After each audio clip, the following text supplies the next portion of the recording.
today's world of high-speed connection, text messaging, and social networking, we often find ourselves searching for information. There are millions of blogs on the internet. News, sports, politics, and tech.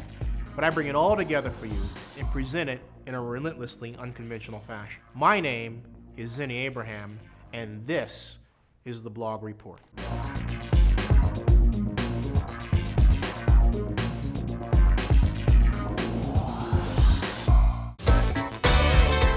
What are the top tags this week? Let's find out.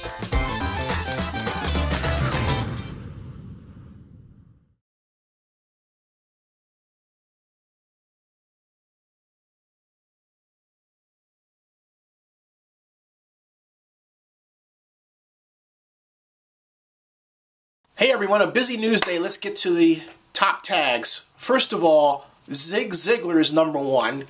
He passed away at 86 years old, and this is the man who taught everyone through motivation that failure was really just a detour, not an absolute end.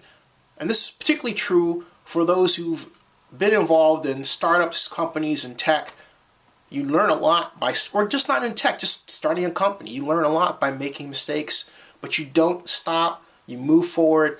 But that ideology was in place long before tech and startups became in vogue, and that's because of Zig Ziglar, who passed away. May he rest in peace, 86 years old.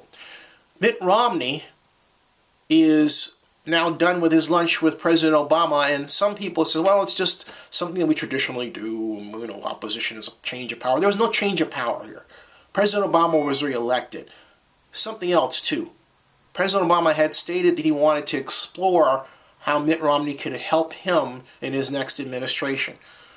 I believe that's what this luncheon was about. And my guess is that either Governor Romney said, hey, here's what I want to do, and the president gave him his marching orders, or maybe they couldn't see eye to eye on what they wanted to do, but I have that doubt. I have my doubts. I think Mitt wants to be in the game in some kind of way, and I think that's what they're trying to figure out, is how to keep him in the game. The remarks you've heard that he made and everything else, that's, well, politics, and I don't think that bothers the president one bit. So then we've got Lindsay Lohan.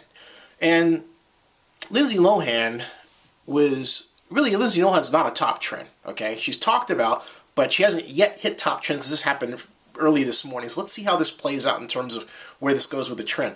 But she got into a fight at a nightclub in New York called the Avenue at 4 a.m., and apparently gave a shiner to some blonde woman there. And now she's facing jail time in New York as well as in Los Angeles, I believe, for what would be a probation violation. So what do I make of all this with Lindsay? You know, I really feel sorry for her. At some point, she's going to grow and get out of this. I don't know when that point's going to be, but it's going to happen. Stay tuned.